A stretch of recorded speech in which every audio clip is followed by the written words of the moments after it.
সবজি আগলা রেখে দিলে তাতে নানা রকমের পোকার লালা লেগে যায়, কখন আমরা নিজেরাও জানতে পারি না। তো আজকের আমার এই টিপসটা তোমরা ব্যবহার করে দেখো, তাতে করে আর সবজিতে পোকামাকড়ের লালা লাগার ভয় থাকবে না। বাজার থেকে সবজি এনে ধুয়ে ভালো করে শুকিয়ে এর মধ্যে রেখে দিতে পারবে এবং রান্না করার সময় সরাসরি বের করে কেটে রান্না করতে পারবে।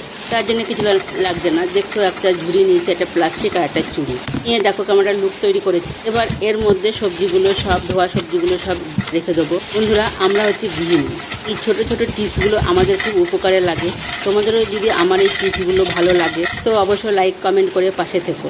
দেখো, আমার সবজিগুলো সব ভরা হয়ে গেছে। আর মন চাইলে এখান থেকে আমি বের করে নিয়েও কেটে সরাসরি রান্না করতে পারবো।